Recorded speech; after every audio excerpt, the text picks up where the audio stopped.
help me. Alice? You'll do exactly what I say if you ever want to see your wife again. I can't tell anyone except my agent Barry. Damn it, Barry, they'll kill her! You're my best friend, and I'm worried that you're not right in the head. The ransom is a manuscript I supposedly wrote that's coming true before my eyes. It happened just the way it was on that page. So dark. I have found only a few scattered pages. I want the entire manuscript. The deadline is in 2 days. I found Mr. Wake's pages.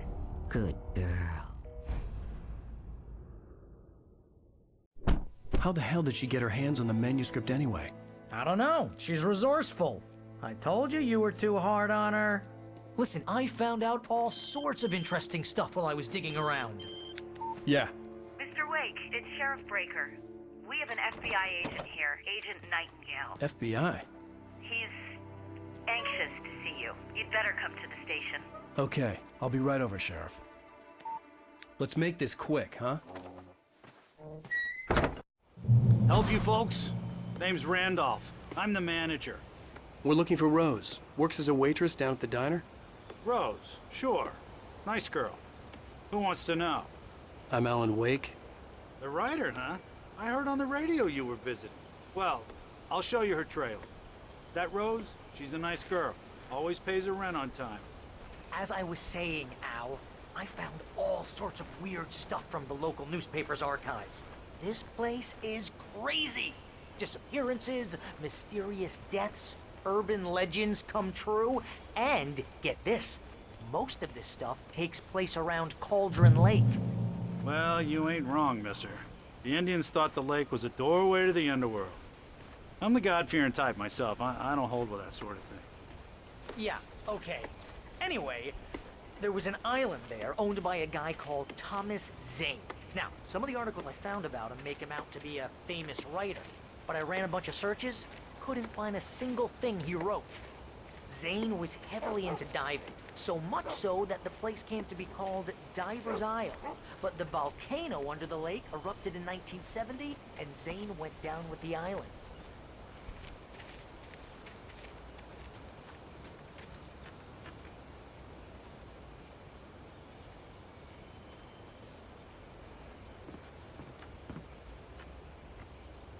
Come on, mister. I'll take you to Rose's trailer.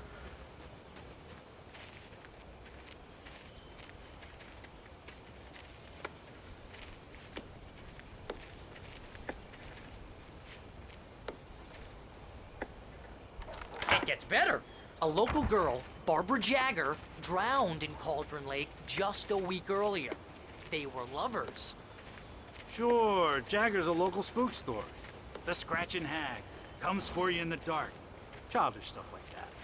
Anyway, Al, I'm just getting to the best part. All of the articles about this stuff were written by Cynthia Weaver. I asked around, and she's that crazy bag lady you met. What, the lamp lady? She can be a little loopy, but she's not homeless or anything. Yeah, anyway, she knew both Jagger and Zane before they both died, and she had some kind of a breakdown.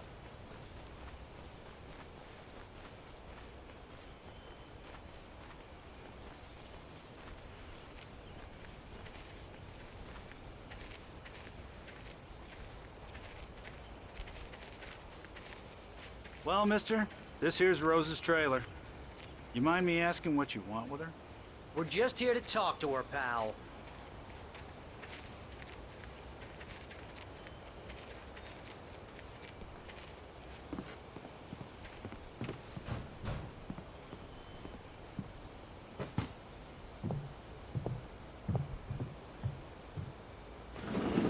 Welcome to...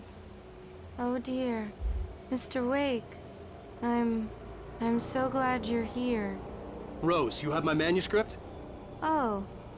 Oh, yes. Yes. Please, come in.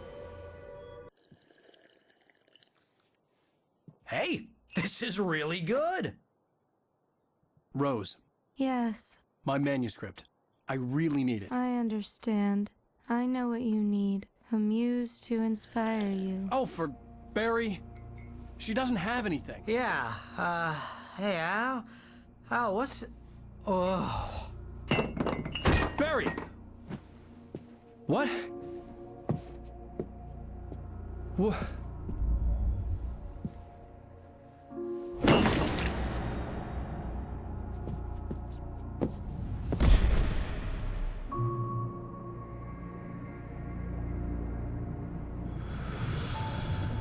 It's coming for you, hiding in my barber's skin.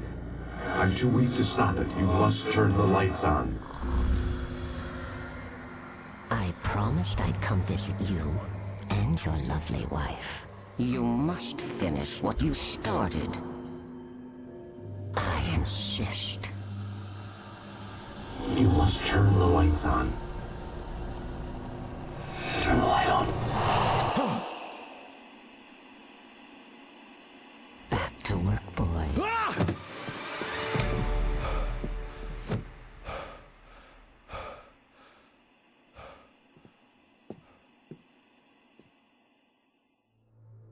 I felt nauseous, hungover. Only anger kept me going.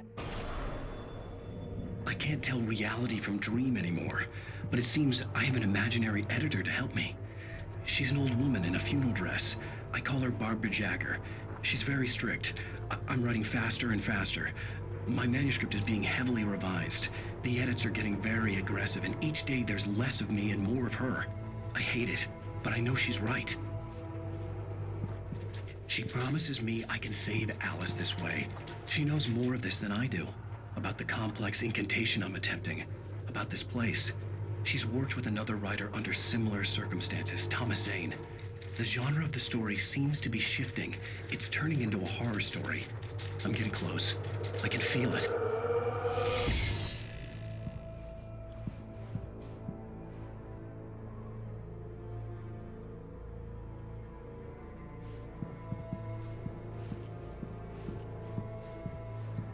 Rose took a day from me. I had less than 12 hours left to meet the kidnapper. All I could do was get Barry into the car, work something out once I got on the road. Barry was out of it. He was way too heavy to carry. You're right. I deserve more money. I'm so handsome. Welcome to the Oh Dear Diner. What can I get you today? Coffee? I couldn't work up much hate for Rose. Something had used her to get to me and left its mark. First refill is free. Milk and sugar on the counter there. Would you like to hear today's specials? Thank you. A nice day. Come back soon.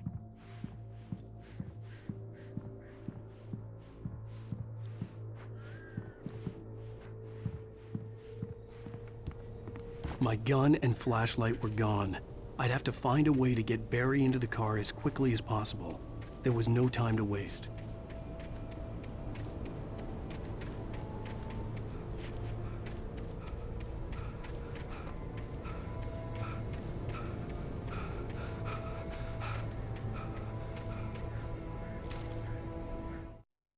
Mr. Randolph liked Rose. That little smile she had. How she was still sweet when life had tried so hard to make her bitter. It wasn't any of his business what she did in her trailer. But those strangers, the writer and his smart-ass sidekick, looked like trouble. And they'd been in there for hours, way past her normal bedtime. He reached for the phone and called the sheriff's station.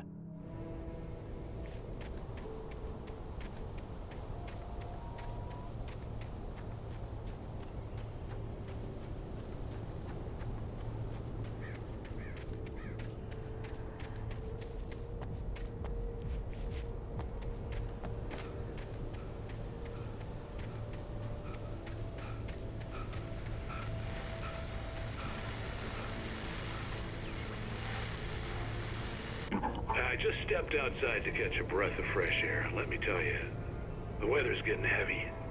Nights like this make me especially glad I'm here talking to you and not home in bed. Once the weather takes a turn like this, I can't sleep at all. It's all tangled bed sheets and dark thoughts, punctuated by the occasional plunge into nightmare. Is it just me? Well, perhaps it is. But I hope I can make the night a little bit easier to get through. Caller, you're on KBF FM. Hey, Pat, it's Walt Snyder. What's on your mind, Walt? Well, I ain't the way you are, but, well, I can't sleep either, you know? I just been staring out the window here, trying to make sense of it all, but, I ain't been drinking either, you know? I just... Well, you sound like a man with a problem, Walt. Yeah, I had a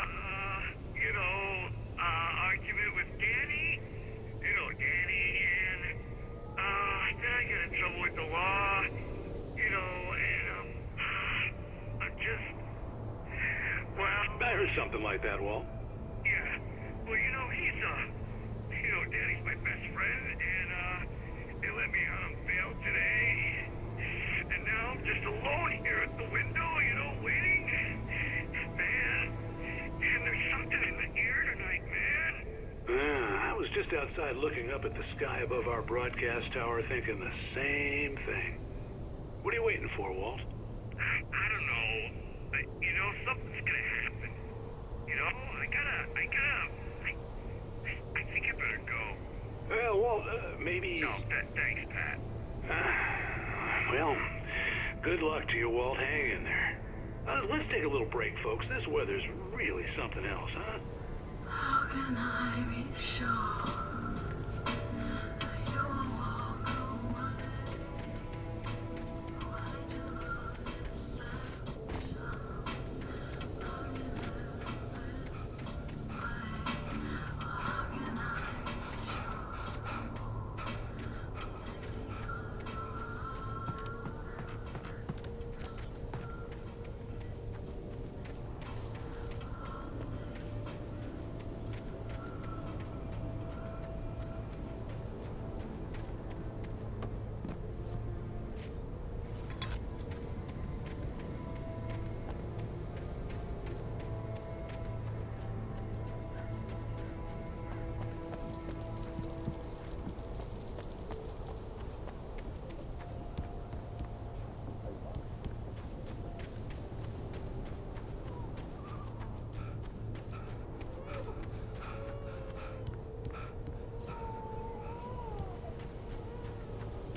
Oh, you're gonna get it now.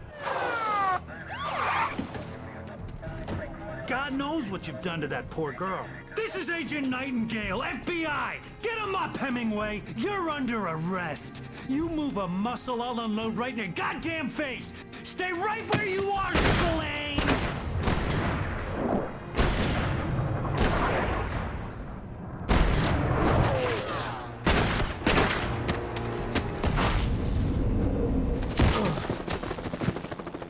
What are? I'm standing right here, you goddamn maniac!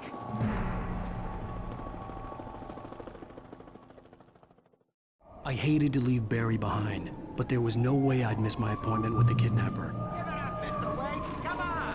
Make it easier! Get after him! Don't let him get away! Move it! Move it! Move it! I'll have you shot if you let him get away!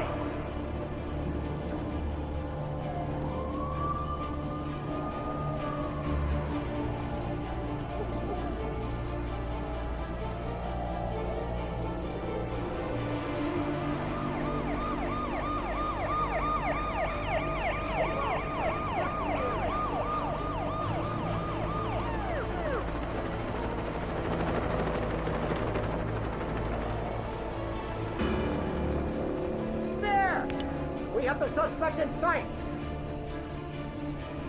Okay, man. Keep your eyes peeled. He's gonna try to make it through here. Oh, damn! There now! Wait!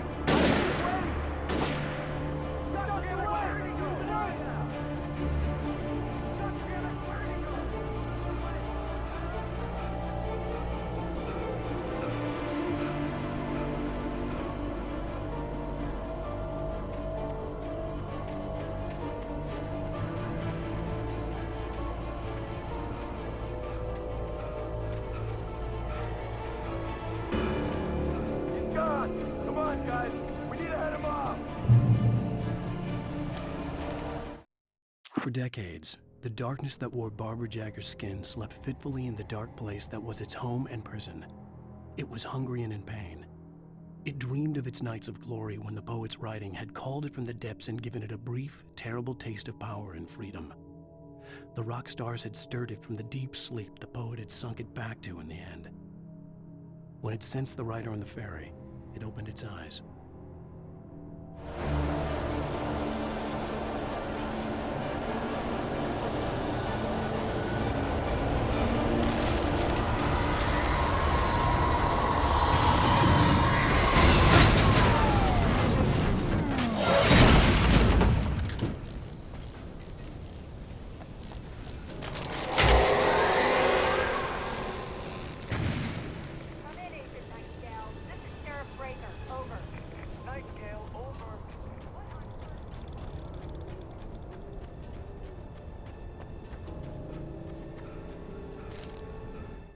Rose didn't know how the strange old lady got in her trailer, and she looked wrong somehow. The woman showed her teeth in an approximation of a smile and traced a finger down Rose's cheek. "Pretty girl," she said. Rose felt as if she was falling asleep, but her knees didn't buckle. The crone spoke in a whisper, her words ice cold and dark in Rose's ear.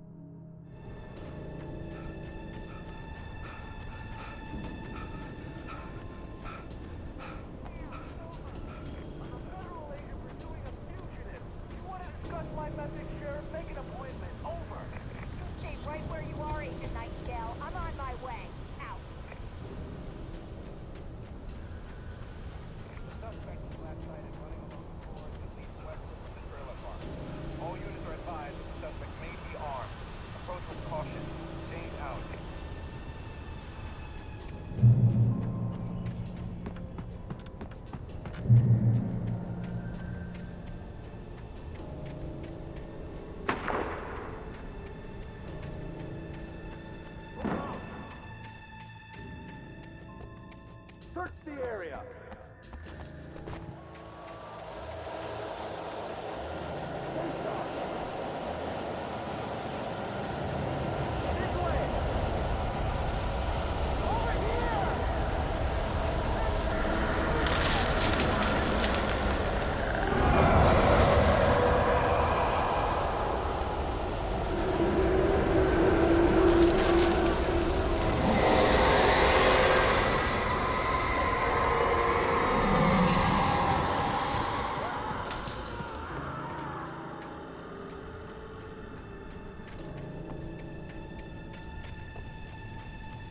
This horror was everywhere I went, circling me. The cops didn't stand a chance. They were after a writer, not a monster. Telling me that geek writer just took out my deputies? Are you kidding? I mean, have you seen this guy? He wears a tweed jacket. Over. He's the guy we're chasing. If it's not him, who then? Bigfoot? Over. I don't know yet, but I'm not in the habit of jumping to conclusions. That tends to come back and bite you in the ass. Out.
This is Jane. Mulligan, Thornton, come in. Over.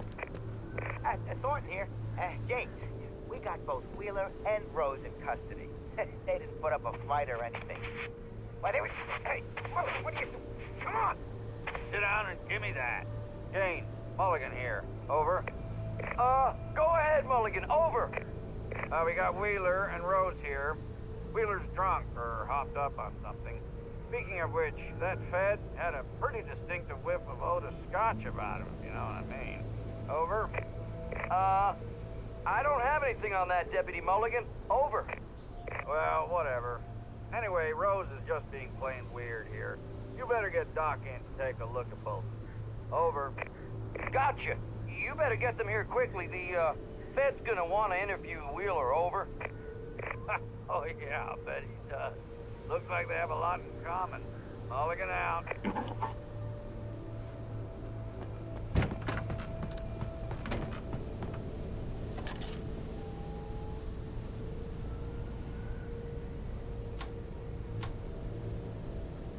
I could see the lights of the radio station in the distance.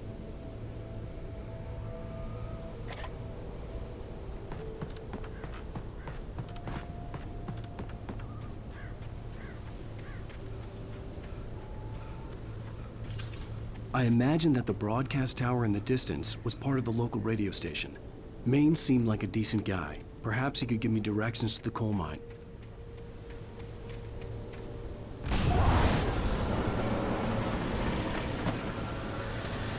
Unnatural shadows clung to the gate. The darkness that was after me was trying to stop me.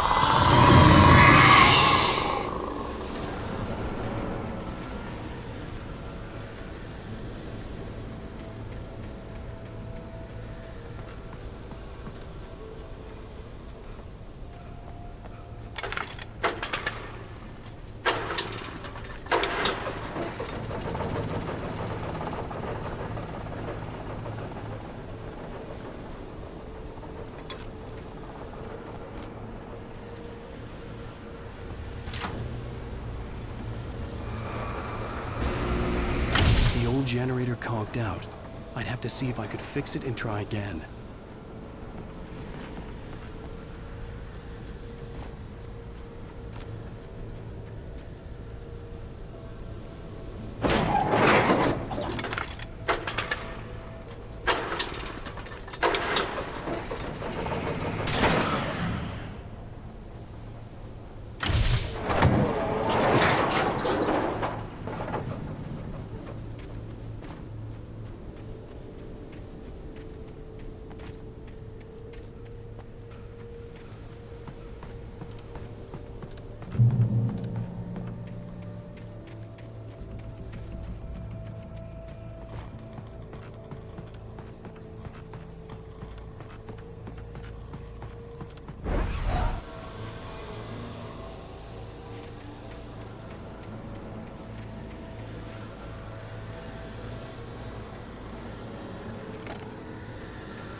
It took me a moment to recognize the flashbang grenades. They were an ideal weapon for my situation. Team 1, come in. Over. Team 1, this is Sheriff Breaker. Report. Over. Team 2, come in. I need a report. Over. Come on, guys. Talk to me. Come in, please. Over.